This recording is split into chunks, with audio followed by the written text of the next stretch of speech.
Ei bine, v-am regăsit, dragi prieteni! Astăzi vorbim despre neuroștiințe cu Raul Mureșan, cercetător la Cluj. Bine ai venit, Raul! Bine v-am găsit! Pentru început, câteva cuvinte despre Raul Mureșan, care s-a format ca inginer în calculatoare și ulterior s-a specializat în neuroștiința sistemelor. A obținut doctoratul la Universitatea Tehnică din Cluj-Napoca, în colaborare cu Institutul Max Planck pentru cercetarea creierului din Frankfurt. După un postdoctorat la Max Planck, el s-a reîntors în România, unde a fondat mai multe institute private de cercetare, printre care Institutul Transilvan de Neuroștiințe, pe care îl conduce și acum. Azi zice Raul să începem cu o mică discuție despre neuroni. Ce tehnici se folosesc pentru a înregistra și analiza activitatea neuronală, să spunem la modul general? Păi, la ora actuală există două clase mari de tehnici de înregistrare. Practic, ceea ce vrei tu să faci ca cercetător este să vezi cum vorbesc neuronii ăștia între ei. Ca să-i vezi, trebuie să-i observi. Neuronii sunt niște celule care au activitate eminamente electrică. Deci ei descarcă niște impulsuri nervoase, astea se transmit de niște fire, să spunem, care se numesc axon dendrite și practic ei comunică, vorbesc unii cu alții. Și acum întrebarea este cum îi observă. Tehnica originală dezvoltată inițial pentru observarea lor se numește electrofiziologie. Adică aici ai două tehnici mari. O tehnică se numește electroencefalogramă, de asta sigur ați auzit. Asta se aplică și în spitale și practic ceea ce faci este să pui niște electrozi sub care se pune un gel care conține un pic de sare, iar electrozii respectivi sunt capabili să înregistreze undele electromagnetice care trec prin os și prin piele și așa mai departe, emise de neuron. Cu tehnica asta poți să vezi cumva activitatea neuronală ca și cum te-ai uitat din satelit la Pământ. Nu vezi fiecare fir de iarbă, dar vezi în mare curenți, vezi direcțiile mari, vezi munții, vezi apele și așa mai departe. Apoi, dacă vrei să te uiți în detaliu, trebuie să ajungi cumva cu firul ăla de înregistrare în creier. Asta nu poți să o faci la om decât în scop terapeutic, să spun. În cazuri de epilepsie, unde chiar e foarte grav, acolo se justifică să introduci un fir care conduce electricitatea direct în creier, în cortex. Și practic acel fir, care este foarte micuț, are câțiva microni grosime, să spun așa, ajunge în țesutul neuronal și e ca un microfon, ca și cum gândiți-vă că am fi într-o sală de conferință și aș pune un microfon în mijlocul oamenilor. Ei, acel microfon va surprinde mai mulți oameni care vorbesc în jur. Asta se numește înregistrare intracorticală, de obicei extracelulară, pentru că electrodul ăla nu-i băgat într-un neuron, e undeva între ei. Și aici există tot felul de probleme complexe pe care trebuie să le rezolvi. De unde știi care neuron vorbește când? E exact aceeași problemă pe care o ai dacă la o conferință pui un microfon în mijlocul unor oameni care toți vorbesc cu toți.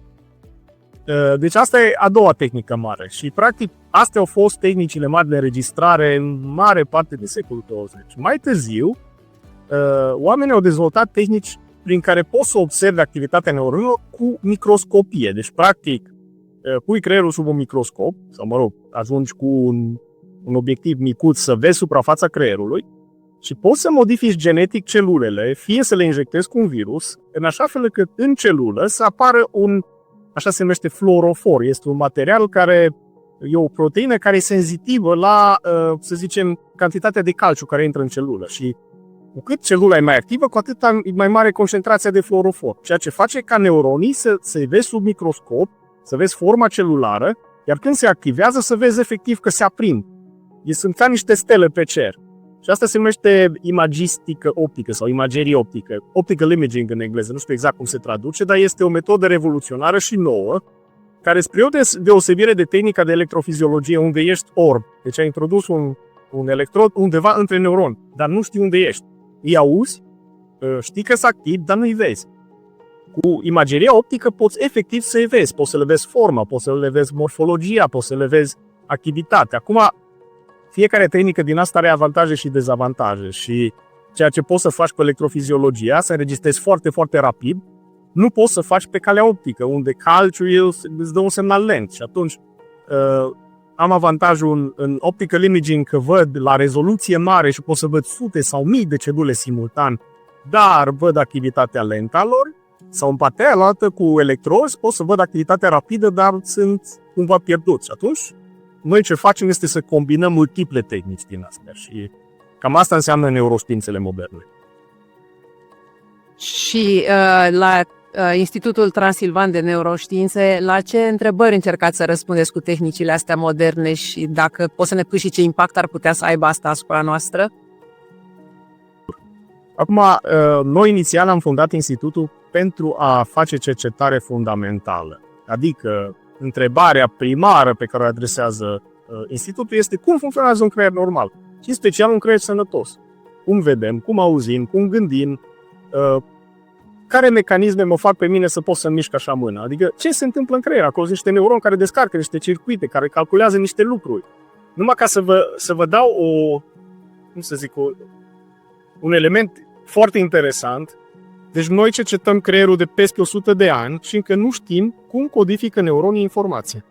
De exemplu, dacă am o lumină mai puternică sau mai slabă sau neuronii pot să codifice informația într-o rată de descărcare, cât de frecvent emit impulsuri nervoase sau momentul la care emit impulsuri nervoase sau dacă am mai mulți neuroni, momentul relativ la care unul descarcă față de celălalt. Deci, practic, noi încă după 100 de ani nu înțelegem 100% modul prin care creierul codifică informații. Există o grămadă de teorii.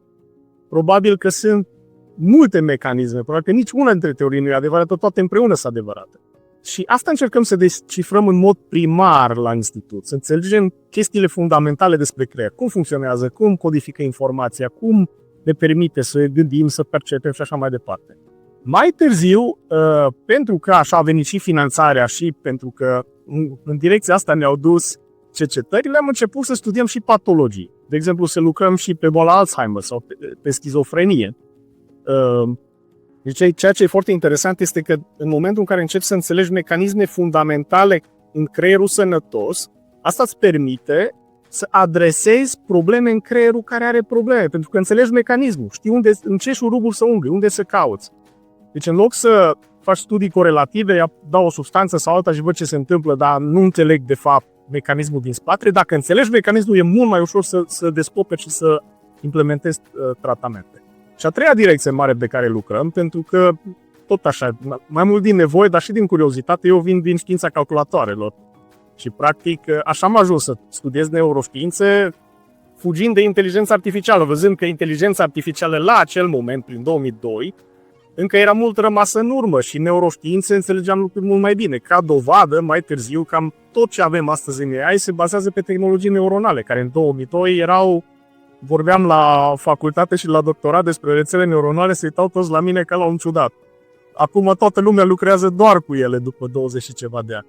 Și, practic, noi am început să dezvoltăm foarte mult și partea asta de inteligență artificială de inspirație biologică. Adică, pe de o parte ne interesează să folosim metode de AI, cum sunt ChatGPT sau metode de deep learning, ca să analizăm datele, că obținem zeci și sute de gigabytes de date pe zi. Un om nu se poate uita la un volum atât de mare de date și atunci folosim tehnici de machine learning, tehnici din AI, care sunt inspirate tot din neuroștiințele anilor 60, 70, 80, ca să investigăm datele. Pe de altă parte, ne interesează și să dezvoltăm filozofii și tehnici complet noi de inteligență artificială. Adică studiind creierul, ne dăm seama că, ok, multe lucruri care se folosesc astăzi în inteligența artificială sunt bazate pe ceea ce credeam noi despre creier în anii 70. Nu mai credem asta astăzi. De exemplu, astăzi știm că creierul e un fractal. Putem să ne gândim la metode de computație sau de inteligență artificială bazate pe calcul fractal. Astea nu sunt implementate în niciun sistem astăzi. Sunt lucruri pe care încă nu sunt deloc investigate. Și atunci, studiind creierul, noi vrem să mergem și pe direcția asta. Și e o direcție destul de consistentă în institut. Deci, practic, folosim AI-ul și pe accountul și încercăm să îl dezvoltăm ca știință fundamentală. Știi că e un mare paradox în ceea ce spui tu. Deci, cercetătorii nu știu astăzi unde este simplul meu gând de a mă urca în tramvai, cum este el codificat. Cu toate astea fac lucruri minunate, în sensul că ajută pacienți care au probleme și, doi, de la înțelegerea pe care voi ați adus-o asupra creierului, avem astăzi inteligența artificială prin intermediul rețelelor neuronale, care e un paradox. Acum stau și mă gândesc, vorbim de interfață brain-computer, da? De interfață creier-calculator. Iarăși, voi nu știți precis unde este codat și cum este codat gândul, să zicem, să apăs pe buton sau atunci când mă gândesc la cineva. Dar cu toate astea se construiesc astfel de interfațe de calculator calculator-creier. Cum se poate și unde sunt primele aplicații ale acestor interfațe?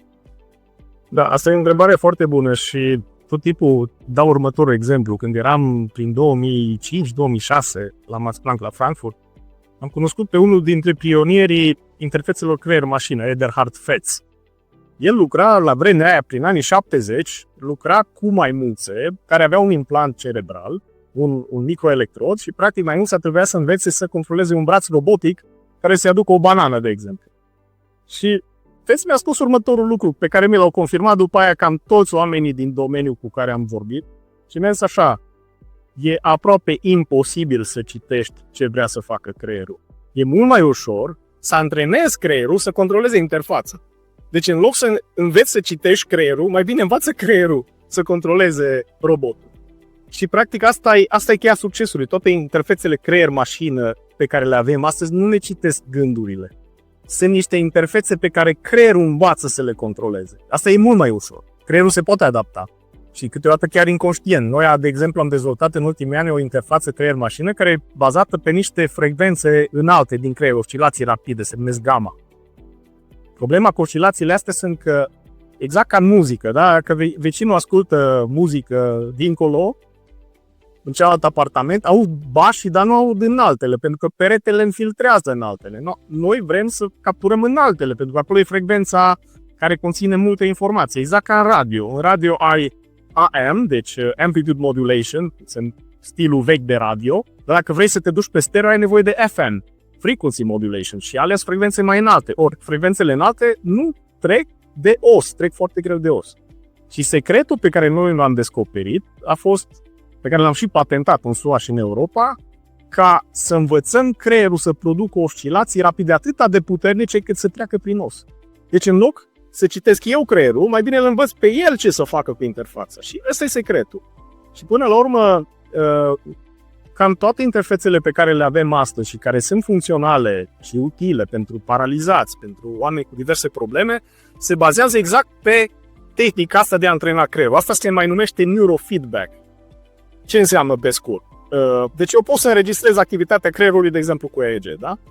Din activitatea respectivă eu pot să extrag niște trăsături. De exemplu, cât de mare mi o anumită frecvență, cât de puternică, da? Dacă eu pun omului pe ecran și o vede în timp real, începe treptat să învețe să o controleze. Adică e un feedback, un closed loop, așa se numește. Adică ceva, și e foarte, nu știu, e transcendentală experiența asta când reușești prima dată să controlezi o interfață creier-mașină. Pentru că experiențe pe care nu poți să părtăși nimănui. Te întreabă cineva ce ai făcut, la ce te gândești și nu, cum să spun, nu poți explica. Pur și simplu. La un moment dat ceva se întâmplă accidental și începi să modulezi semnalul respectiv și începi să devii conștient cum să-l modulezi. Dar chiar dacă e ceva de care creierul tău e capabil, dar nu-l poți verbaliza, adică nu-l poți explica foarte ușor. Și practic asta e marea, asta e marea direcție din neuroștiințe astea și care va duce la o grămadă de aplicații foarte faine, dezvoltarea neurofeedback-ului. Deci a zice că nu ar trebui să fim speriați că o să ne citească cineva gândurile, nici vorbă, nici nu știm unde sunt gândurile alea, momentan. Mai degrabă ar trebui să fim, destul de entuziasmați de faptul că vor apărea interfețe prin care vom descoperi puteri nebănuite ale creierului nostru. Și asta mi se pare mai fascinant. E foarte interesant ce spui și asta ne arată foarte clar care e rolul în cercetare și în gândirea de viitor a interfețelor creier-calculator. Dar în afară de zona asta și de zona medicală pe care ai menționat-o deja, unde mai sunt utile asemenea mecanisme de pus o interfață între creier și în învățare, în gaming, în sport, în ce domenii ar putea să existe aplicații? Da, acum există mai multe tipuri de interfețe. Deci, clasic, interfețele sunt creier-mașină, sunt folosite pentru a executa niște mișcări sau ceva acțiuni. De exemplu, să mișc cu un cursor pe ecran sau să mișc un braț robotic sau să selectez o literă dacă sunt paralizat, adică nu mă pot mișca și cu interfața asta pot să controlez. Bun, deci e vorba de niște acțiuni pe care le implementezi. Acum, toate domeniile unde poți executa o acțiune de genul ăsta folosind interfața sunt relevante. De exemplu, în gaming, da? De ce e relevant gaming-ul? Pentru că, mai ales cu interfața asta nouă bazată pe gamma, tu poți să execuți mișcări extrem de rapid. Adică toată întârzierea pe care o ai prin nervul care îți controlează degetele și mâinile, tu nu mai ai. Adică tu direct din creier dai impulsurile pe care mașina le poate surprinde. Asta poate să te ducă la până aproape de 8 sau 10 mișcări pe secundă, ceea ce e formidabil, da? Asta înseamnă că pentru un gamer care joacă un shooter care e extrem de, demanding, acolo timpul de reacție e critic, da? Și atunci asta putea să fie o aplicație foarte faină, foarte interesantă. Mai departe, evident există aplicații militare. De exemplu, piloții avioanelor de vânătoare, din păcate chiar vorbeam cu un pilot de F-16 și mi-a zis așa, știi care e cea mai mare problemă pe care o am când sunt la manșă? Că n-am destule mâini. Deci acolo e o aplicație potențială. Acum întrebarea e, vrem să mergem în direcția aia sau nu? Asta e o discuție filozofică, dar este o aplicație potențială. Mai departe, eu tot spun de ceva vreme că una dintre cele mai importante aplicații ar putea să fie în spațiul cosmic. Gândiți-vă că dacă vrem să mergem pe Marte, va trebui să construim stația aia spațială în spațiu, nu vom putea lansa de pe Pământ și va fi enorm de mult de lucru în spațiu. Ori cosmonauții ăia săracii sunt în niște costume că de-abia se mișcă, da? Deci mobilitatea lor e extrem de limitată. Să aibă o interfață din asta care să le aducă un roboțel și să poată să o controleze, care să fie un ajutor, ar fi formidabil, da? Deci, practic, ne putem gândi la asistenți în spațiu pentru construirea diverselor echipamente și așa mai departe. O lămurire și după aceea o întrebare. Când spui frecvențe gamma, te referi la frecvențele din zona electrică care sunt frecvențe mai înalte și despre care spuneai tu că ajung mai repede în afara creierului, deci reacția e mai rapidă, la asta te referi? Și întrebarea este că știu că ai publicat un articol recent în Nature, dar e publicat și în 2021. Dacă poți să ne spui măcar despre primul articol. Da. Deci când spun gamma, mă refer la ceea ce se consideră frecvență înaltă pentru creier. Creierul sigur că lucrează cu frecvențe mult mai mici decât un calculator. Calculatorul merge în gigahertz, creierul lucrează în hertz, sute de hertz.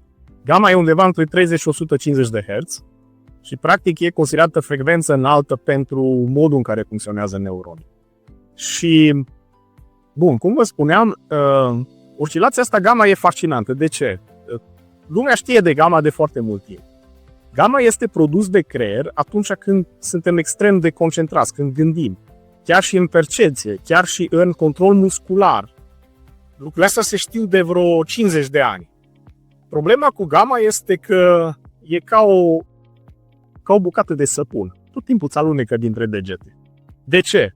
Oscilațiile astea gamma, practic, sunt ca niște sinusoide, da? Oscilații e un sinus, până la urmă, intuitiv, da?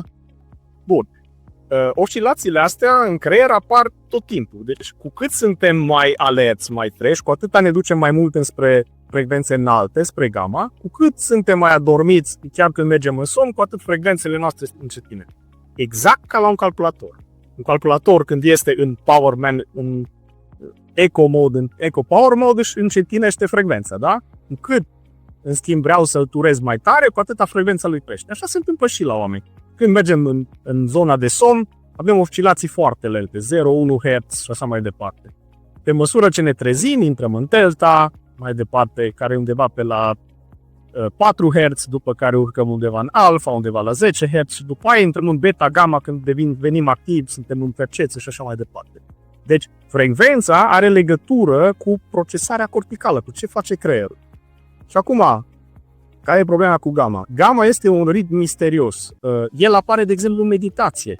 Sunt studii publicate serioase în PNAS, deci asta e revista Academiei Americane de Știință, cu călugări tibetani cu o cască de EEG de cap, care în meditație pot să producă gamma de câteva ori mai puternic decât o persoană normală neantrenată.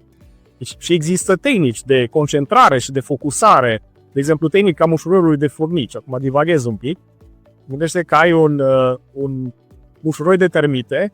Un om normal se poate focaliza pe o termită să o urmărească sau să vadă un grup ce face. Nu se poate uita la 20 odată și să-ți spună un timp real unde e fiecare din alea 20. Prin ani de meditație reușești să faci asta. Și chiar e măsurabil și cuantificabil și asta se corelează cu puterea în gamma pe care o produce creierul. Bun. Deci gamma e esențial, e foarte interesant. Dar de ce e atât de greu de studiat? Una dintre cele mai mari probleme pe care le avem cu gamma e că gamma nu poate fi susținut de creier pe termen lung. Creierul produce gamma în bucățele mici, noi le numim burst-uri, deci sunt ca niște bazuri, așa se și numește, de gamma bază. Bun? Fiind foarte scurt în timp și înalt în frecvență, e foarte greu, asta vine din fizică, să-l localizezi în timp și frecvență. Asta vine din teorema incertitudinii a lui Heisenberg-Gabor, da? Deci poți să localizezi ori foarte bine în frecvență, ori foarte bine în timp, dar nu și în timp și în frecvență în același timp. Bun. E adevărat, dar chestia asta ține numai dacă faci o singură măsurătoare. Și noi ne-am inspirat din ce a făcut, de exemplu, Stefan Hell cu super rezoluția optică, unde ideea a fost în felul următor. Da, dacă măsor o singură dată și dacă fac zoom in cu un singur microscop, la un moment dat o să mă lovesc de o limită dincolo de care nu o să mai văd, o să-mi apară blurat. Bun?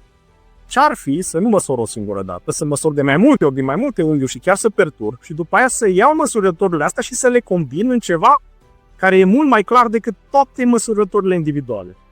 Și asta a fost și ideea noastră și așa s-a născut ceea ce se numește SuperLEDs. Deci, practic, ideea de a combina multiple măsurători, de combin geometric și obții o reprezentare care devine dintr-o dată mult mai clară decât fiecare măsurătoare individuală pe care ai făcut-o.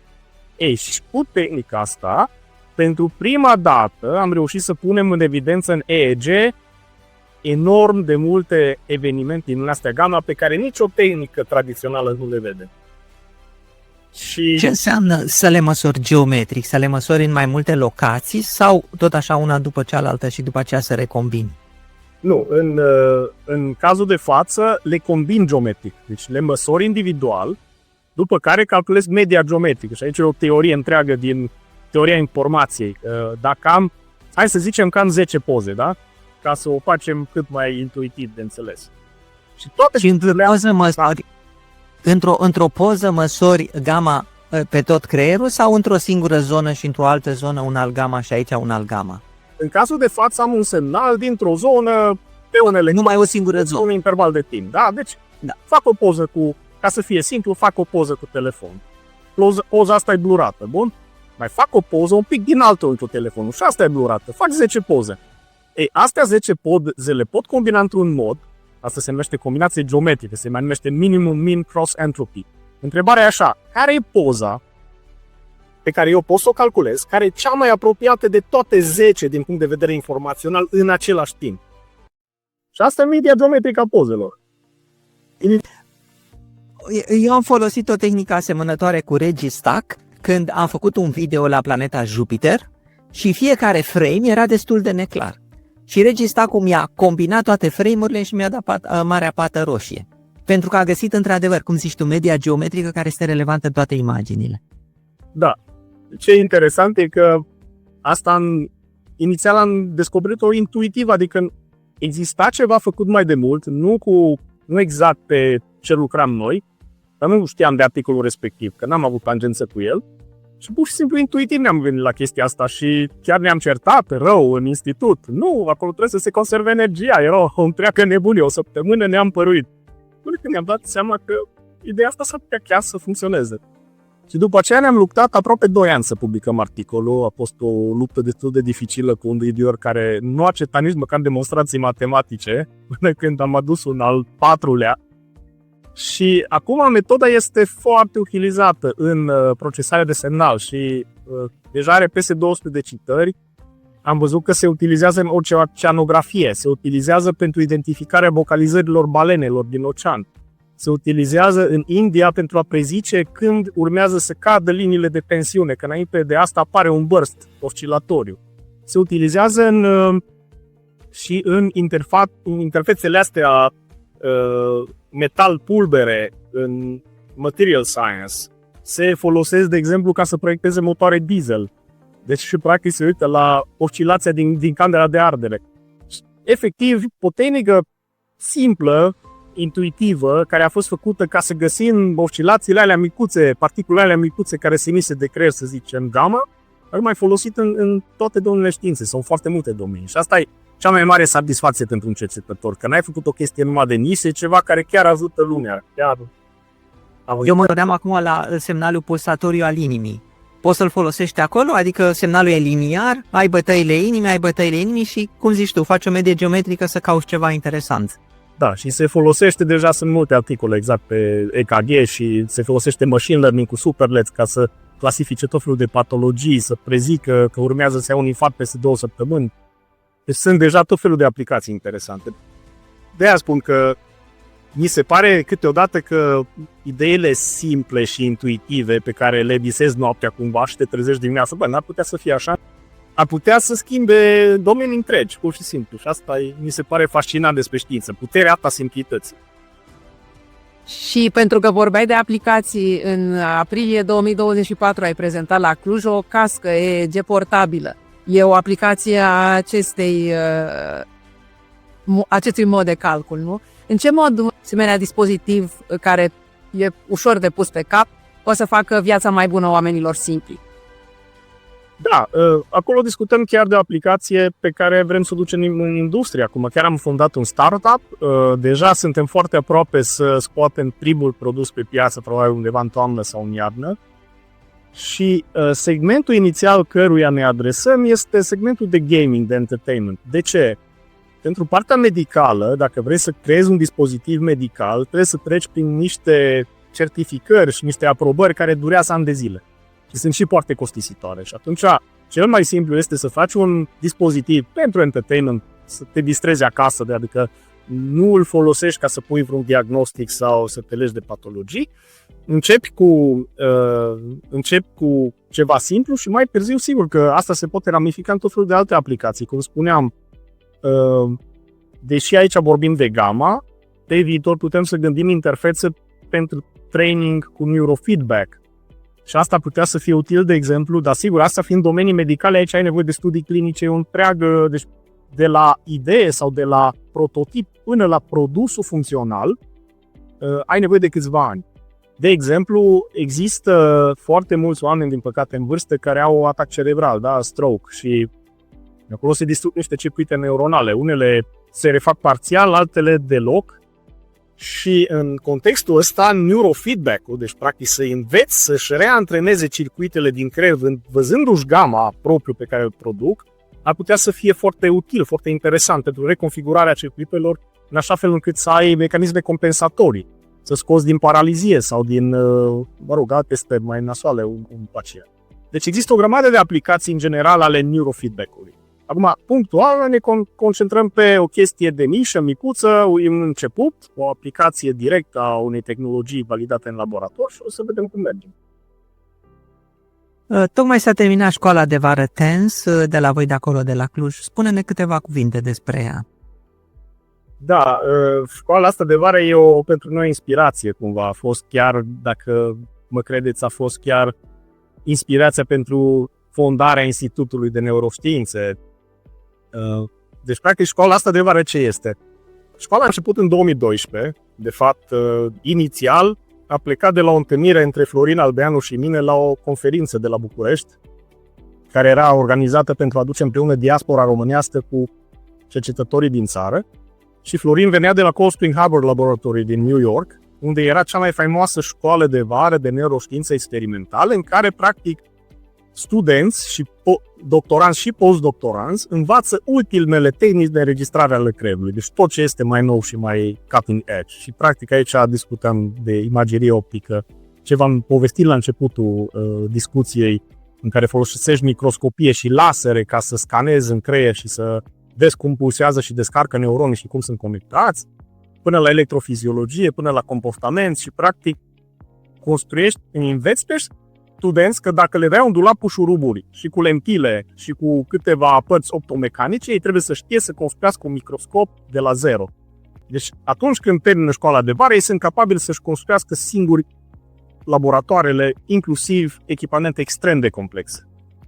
Și practic am început discuția cu Florin în 2010, mi-a spus că are ideea asta să facem asta în România, a spus nici vorbă, nu o să se întâmple niciodată, în România nu se poate face așa ceva, să aduci lasere din nu știu câte locuri, echipamente de la câte zeci de firme să ai sute de părți optomecanice, electronică și toate astea. Deci e vorba de un efort logistic uriaș. Și încet m-a convins și inițial am vrut să facem prima ediție în 2011. După un an de muncă cu toată echipa ne-am dat seama că nu putem să o facem după un an, am mai avut nevoie de încă un an. Și practic prima ediție s-a întâmplat în 2012, școala se desfășoară la Lacul Știucii, lângă Cluj, și asta e intenționat. Deci acolo suntem într-o pensiune turistică, unde nu există nici un echipament.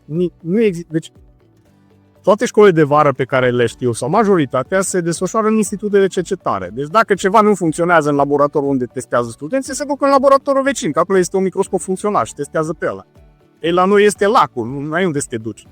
Deci ori rezolvi problema, ori te blochezi. Și asta îi învață pe studenți că pot să construiască niște mașinării fantastice în mijlocul Transilvaniei, lângă un lac, într-o pensiune turistică, dacă au suficientă motivație și dacă învață să rezolvă probleme și să nu le mai fie frică. Vă dau un exemplu. Într-un an studiam ceea ce se numesc cerebral slices. Sunt niște țesuturi cu neuron, da? Pe care le pui într-un vas în care ai o soluție care conține tot felul de substanțe ca neuronii aia să rămână în viață acolo, în țesutul respectiv, în cultura respectivă, și se folosește un gaz care e practic 95% oxigen și 5% dioxid de carbon, se numește carbogen. Ei, ne-am dus în excursie la Roșia Montană cu studenții, cineva a uitat deschis tubul, s-a dus tot pe când ne-am întors. Cum mai facem experimente? Păi, i-am adus aminte că am un tub de oxigen de la sudură de mașină în Cluj. L-am adus acolo și aveam dioxid de carbon de la bere, de la dozaporul de bere. Le-am pus împreună, am făcut flow meters, am făcut carbogen. Deci, practic, ăsta e spiritul pe care încercăm să-l inducem studenților și aplică studenți, în general, peste 100 și ceva de studenți pentru 12 până în 14 locuri. Fiind o școală experimentală, îi ținem în grupuri mici, pentru că îi împărțim de obicei în 4 grupuri de câte 3 ca să poată lucra. Trebuie să șurubărească, să lipească fire și așa mai departe. Și practic aplică din peste 100 de studenți, în general din peste 40 de țări, și undeva rata de succes e 1 la 10, 1 la 7.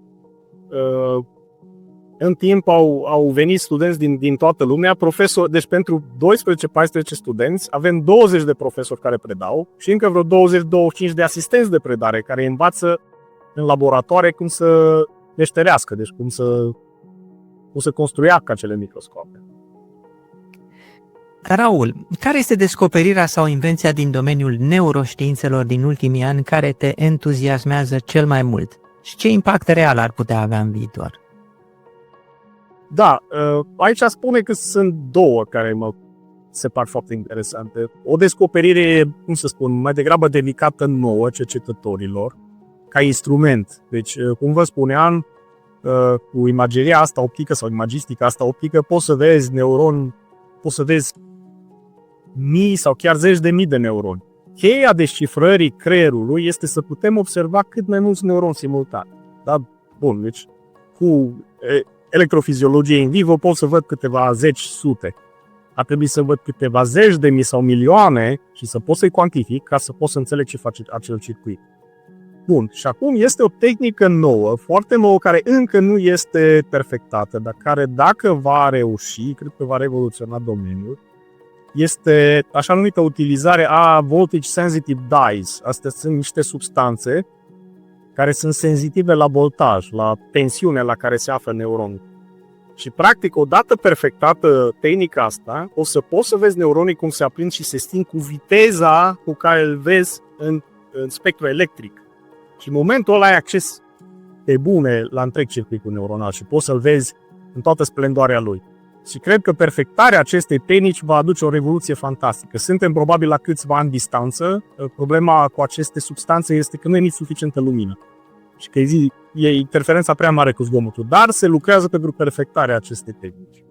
Iar a doua tehnică, asta e mai degrabă utilă omenirii, să spun așa, în mod direct.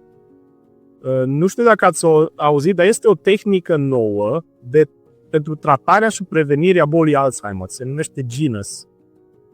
Gamma Entrainment Using Sensory Stimulation.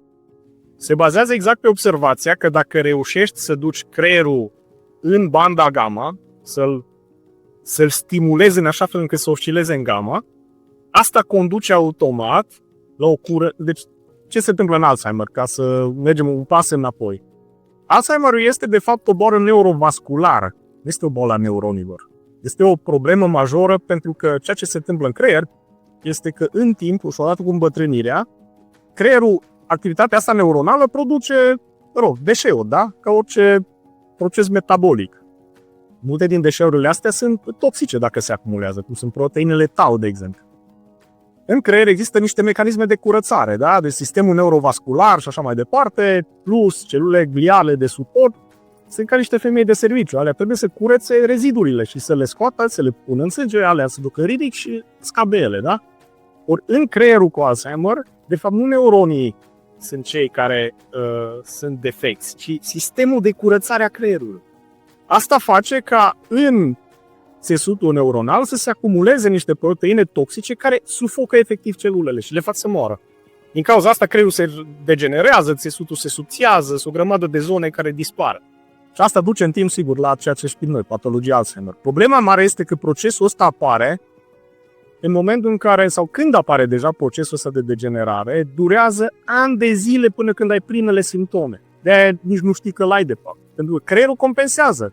Mor 1 milion de neuroni, dar mai am câteva sute de milioane. Ok, până nu mor 30 de milioane, nu observ că ceva nu e în regulă. Bun, și atunci întrebarea e cum tratezi chestia asta. Și este una din bolile secolului 21, pentru că cu cât trăim mai mult, cu atâta probabilitatea să facem boala e mai mare. Și practic, cercetătorii de la MIT, în frunte cu Li Tsai, au descoperit că una dintre tehnicile de stimulare a creierului, care a fost de fapt inventată și studiată de profesorul cu care am lucrat eu la Frankfurt, este entrainment în gamma, așa se numește.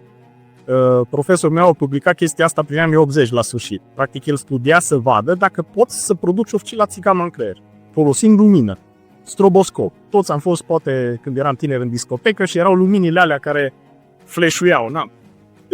Dacă lumina aia are frecvența de 40 de Hz, asta produce la o rezonanță în creier și neuronii încep să descarce pulsatori cu ritmul ăla. Bun. Întâmplător, ritmul ăla e implicat și în cogniție, și în percepție, și în ce vă spuneam, în meditație, da? Și există o legătură între capacitatea creierului de a produce acel ritm și mecanismele de curățare. De ce? Pentru că în creier există niște neuroni micuți, se numesc interneuroni, care nu sunt doar conectați cu ceilalți neuroni, sunt conectați și cu vasele de sânge. Și ei când se activează, o să ducă la vasodilatație, vasoconstricție. Și asta activează mecanismele de curățare. Deci culmea este că acum începem să înțelegem de ce sau de unde vine sintagma use it or lose it în creier.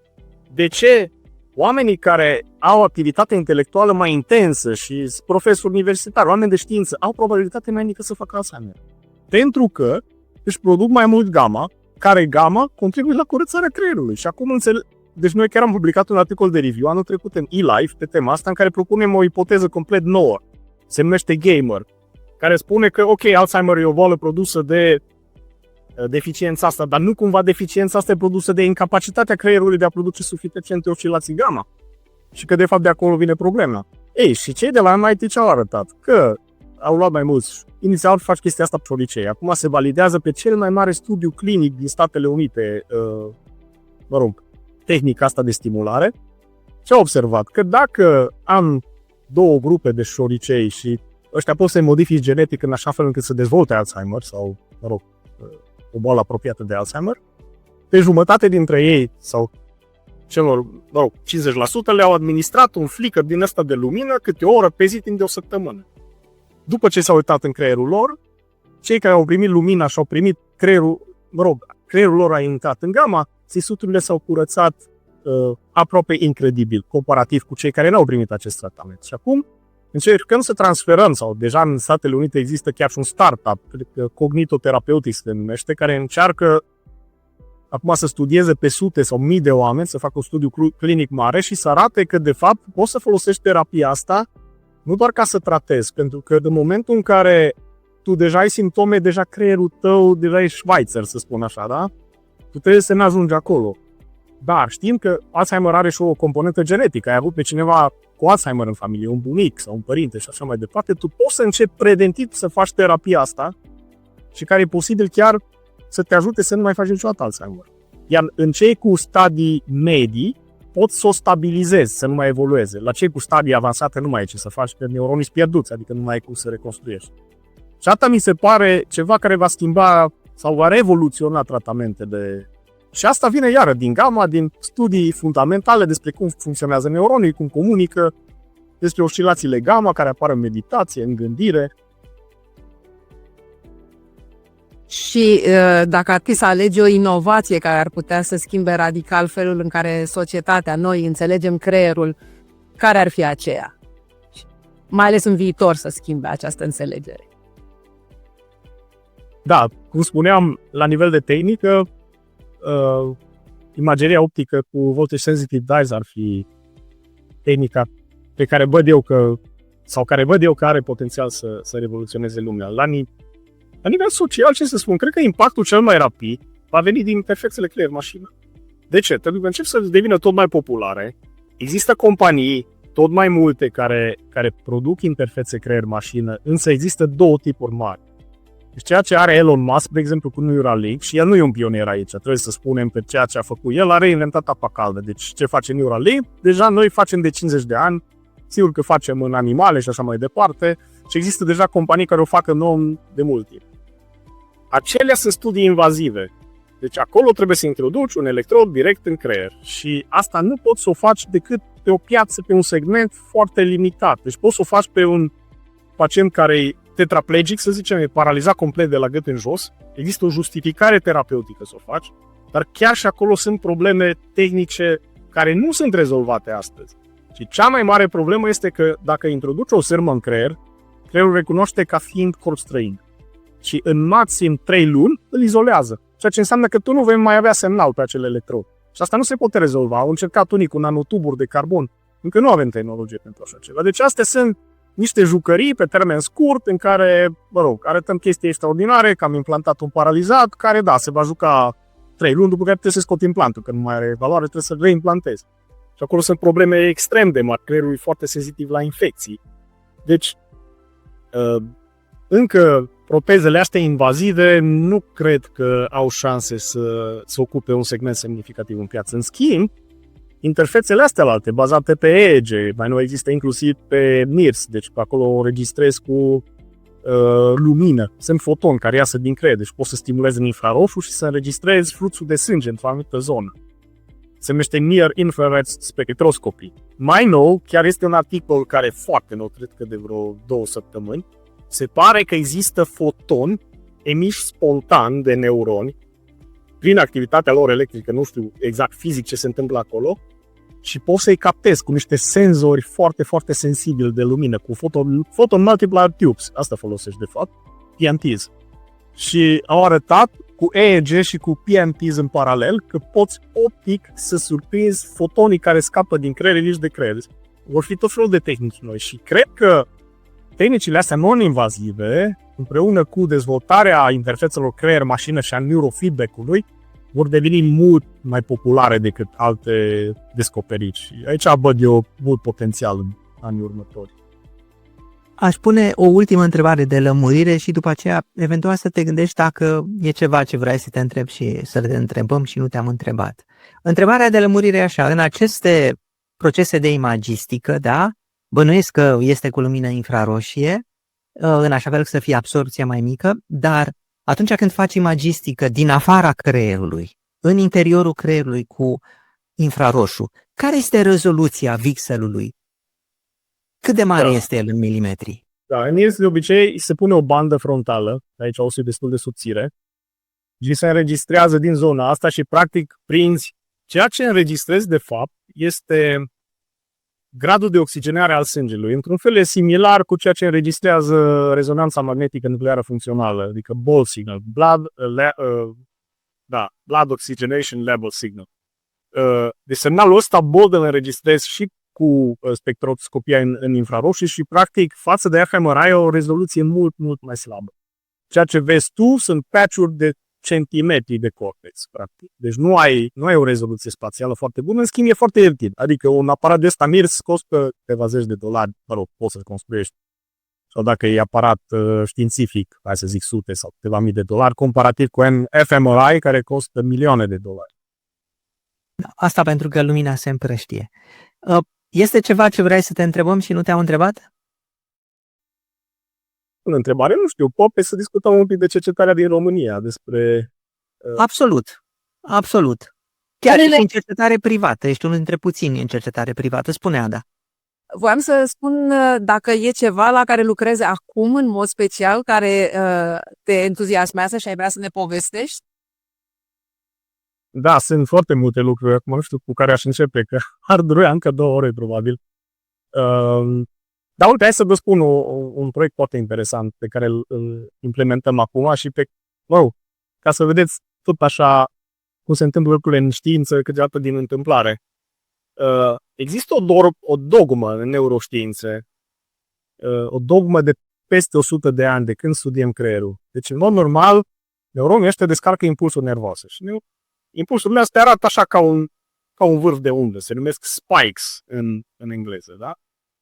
Și în funcție de forma neuronului, forma asta de undă poate să difere. Adică neuronii care sunt mai mari emit forme de undă care sunt mai largi, neuronii care sunt mai micuți și mai activi, mai rapid, emit forme de undă mai înguste. Bun? Deci se știe că forma de undă cumva e ca și cum, dacă ar fi să compar cu situația în care am un microfon la o conferință între foarte mulți oameni, pot să identific pe oameni după voce, pentru că oameni diferiți au voci destul de diferite și foarte, foarte mică probabilitatea să fie 2 oameni, unul lângă altul, care să aibă o voce identică. Așa sunt și neuronii ăștia. Deci descarcă impulsurile astea neuronale. Bun? Acum, ce se știe sau tot dogma din neuroștiință este că nu contează deloc forma asta de undă în codificarea informației. Deci, că neuronul ăla va descărca cam tot la fel, indiferent dacă îi prezint culoarea roșie sau albastră, indiferent dacă e foarte activ sau puțin activ. Nu contează decât fie numărul de impulsuri, fie temporizarea impulsurilor, dar nu forma impulsului. Da? Asta conduce la ceea ce se numește codificare binară. Deci ori descarcă, ori nu descarcă. Dacă descarcă, pot să zic că e 1, dacă nu descarcă, e 0. Și ajung la codificare binară exact ca pe calculator. Bun. Noi am făcut un experiment. Noi avem o grămadă de date din creier și colaborăm cu Universitatea Tehnică din Cluj foarte mult, cu studenții care își fac lucrarea de diplomă și benevol, o parte dintre ei vor să-și facă lucrarea de diplomă cu noi și le dăm mini-proiectele, practic ei le punem ce trebuie să facă, învață să citească, dar le învață ce se ia neuron, învață spike-ul, învață procesare de semnal și le-am zis așa: eu prezint animalului un număr de stimuli, să zicem 8. Voi să aplicați un mecanism de machine learning, deci de inteligență artificială, prin care, uitându-vă la forma descărcării, să spuneți la ce se uită animalul. Eu eram sigur că nu se iasă nimic. Adică asta spune cartea. N-ar trebui să fie nimic. Au venit peste 2 săptămâni, performanță 80%. Am crezut că pic de pe scaun. Bun. După care ne-am dat seama că aici e un fenomen mult, mult mai interesant. Și că, de fapt, se pare că neuronii ăștia codifică informații în amplitudine. Asta, implicațiile sunt uriașe și pentru neuroștiințe și pentru inteligența artificială. De ce? Pentru că dacă eu pot codifica în forma de undă a neuronului, mai am un canal de comunicare care e analog. Nu numai că e analog, e instantaneu. Eu, într-o milisecundă de timp, eu pot să spun exact la ce te-ai uitat pe ecran. Ori asta, teoretic, și după toate cărțile din neuroștiințe sau din AI, n-ar trebui să fie posibil. Și dacă reușim să demonstrăm asta, acum avem un proiect care a început la 1 ianuarie, dacă reușim să demonstrăm că creierul de fapt e o mașină hibridă, analog, binară și că poate codifica chestiile astea împreună, asta poate duce la rețele neuronale mult mai capabile pentru inteligența artificială. Dar aici, sigur că intrăm în detalii, dar ca să vedeți cum un test din ăsta am vrut să mă distrez un pic cu studenții și să cumva să le arăt, să le dau un exemplu de ce nu se folosește forma de undă în studierea creierului și uite că v-am prezit cu ceva mult mai interesant. Știi, e un exemplu că multe dintre marile descoperiri ale lumii au fost făcute aproape din joacă. Dacă ne uităm în istorie. Și acum se termină totuși cu cercetarea din România. Eu sunt ministerul. Tu faci parte dintr-o cercetare privată. Spune-mi ce te supără. Păi, evident că mă supără aceleași lucruri ca pe cei din cercetarea publică, în speță lipsa acută de fonduri și impredictibilitatea, deci astea sunt niște probleme deja sistemice. Pe de altă parte, noi suntem, cum să spun, în cercetare privată văzuți ca niște ciudați, adică noi facem parte din Sistemul Național de Cercetare-Dezvoltare, dar de obicei când se scriu și se fac legi, noi suntem uitați.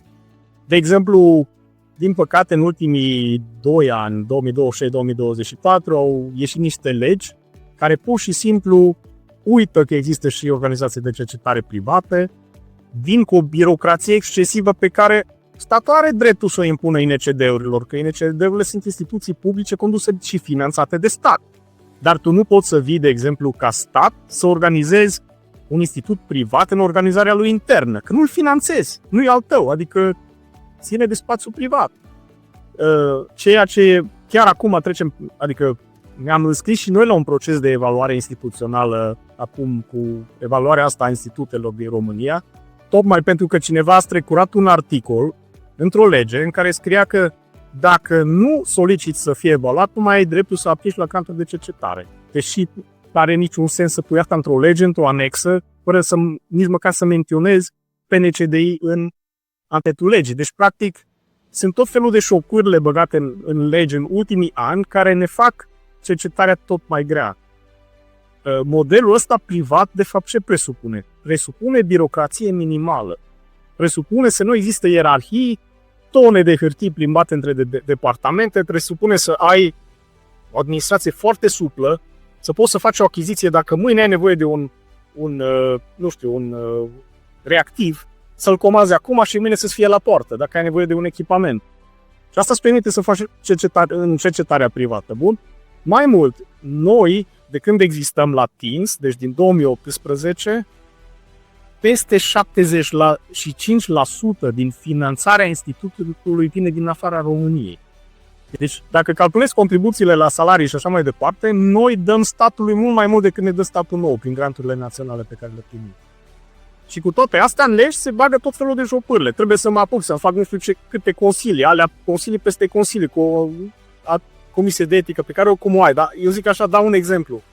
Și în loc să reglementeze lucrurile astea clar pentru instituții publice, unde e dreptul lor să le reglementeze, pur și simplu le aplică întregului sistem de cercetare-dezvoltare, ca și cum n-ar exista și privați acolo, pe care tu nu-i finanțezi și nu-i treaba ta să te bagi în ograda lor. Și îi obligi să facă o grămadă de lucruri, să scaleze, să-și umfle aparatul administrativ și, practic, își pierd avantajul competitiv, pentru că, în loc să fie niște instituții suple, fără birocrație, tu, ca stat, trebuie să le impui și lor birocrație. Ca și cum statul ar impune unei firme, câți directori să aibă, se impune firme ca odată la 5 ani să organizeze concurs pentru administrator, deci nu-i treaba statului, că nu finanțează statul. Bun, deci vorbim de asta mă deranjează cel mai mult și cel mai mult mă deranjează lipsa de predictibilitate. Faptul că descoperi din când în câte un șoc din ăsta legislativ, băgat acolo de niște oameni care chiar nu înțeleg sistemul, deci șocul nu e numai nostru, că e și a celor din sistemul public, ca să fiu clar. Și cred că e nevoie de o reformă mult mai focusată pe debirocratizare și pe simplificare. Pentru că aici nu trebuie să umbli cu pușca după cercetători că fură fonduri publice. Până la urmă trebuie să urmărești performanța, să le dai cât mai multe libertate și să reglementezi minimal. Astea sunt problemele pe care le văd. Un sfat foarte bun pentru ministrii cercetării, educației și așa mai departe. Ada, mai este ceva? Cred că am pus întrebările de bază. Dacă ar fi să spui într-o frază pe cine ți-ai dori să vezi venind din urmă ca să ajungă să lucreze la institut, ce anume ai vrea de la tineri? Ce calități, ce competențe ai vrea să capi? Da, deci cum arată tânărul ideal pe care vrea să-l iei la tine în laborator? Cred că asta era întrebarea. Da, păi Știi ce e foarte interesant în laboratorul meu? Nici unul dintre oamenii cu care lucrez n-a fost selectat prin interviu. Adică filozofia pe care noi o aplicăm este tot timpul vor să vină oameni și mai nou vor să vină zeci de studenți anual. Deci suntem copleșiți de numărul de cereri, de a face stagii de practică, de a-și face diploma, de a-și intra la un stagiu de doctorat. Și ceea ce facem noi este, în general, să menținem o politică a ușilor deschise, să lăsăm să vină în laborator, să vadă ce înseamnă neuroștiințele, să-i observăm, ei ne observă pe noi, noi pe ei. Și cred că cea mai importantă calitate e pasiunea și perseverența asta, deci curiozitatea asta că vreau să cercetez creierul și cu adevărat vreau să fac asta, nu doar vreau să bifez o diplomă sau un master sau să-mi obțin o diplomă de doctorat.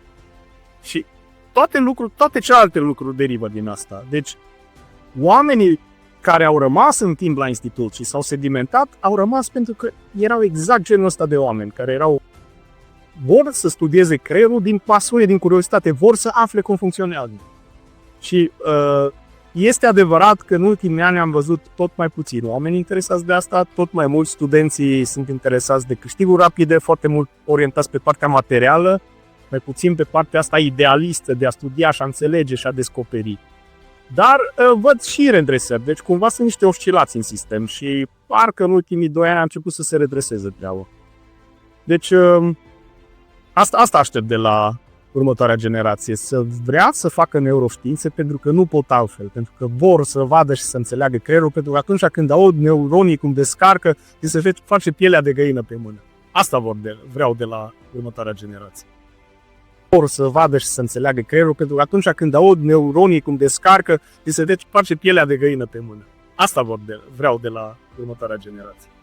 Da, să sperăm că cei care urmează acest podcast vor veni și la tine și că va crește numărul de tineri care sunt cu adevărat pasionați de creier și vor să afle.